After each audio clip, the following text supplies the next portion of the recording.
I think it's the bedrock of all of our problems. The fact that we don't have sound moral currency, that we're 40 trillion in debt, collecting 5 trillion and spending 7 trillion a year. That's the basis of what I would consider one of the primary reasons why our society is not exchanging knowledge, why our society is not trading.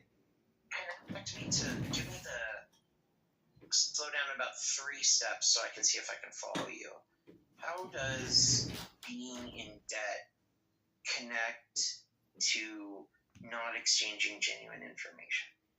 Because people who are trying to exchange genuine information don't realize they are on a platform of disingenuousness, that the currency, because it's not pegged, and that we can essentially, with any new government, just inflate the financial system in the same way that Zimbabwe had to create $100 trillion notes.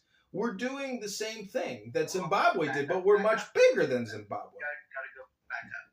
How does that affect, like, when Wendy and I are talking, right, and we're trying to exchange honesty or some other mode of communication, can you connect to me how, like, sovereign debt or economics, just draw that one thread, not another example of Zimbabwe or even a negative impact. How does truth erode in correlation with, say, sovereign debt?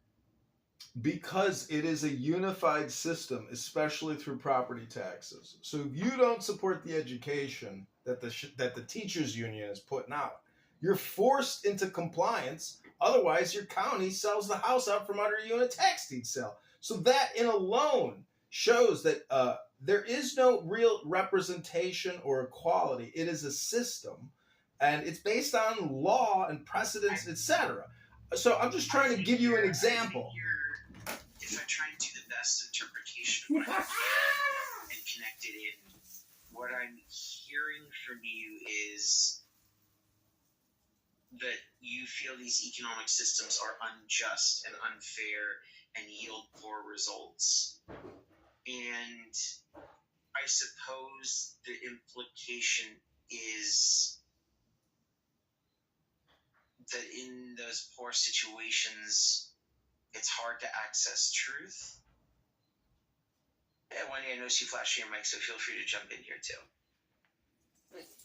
It was a mistake, but I have been thinking about the connection I'm making between John, what you're saying and what we were talking about which is it has to do with motivation. If someone's motivation is to preserve a pattern, in which case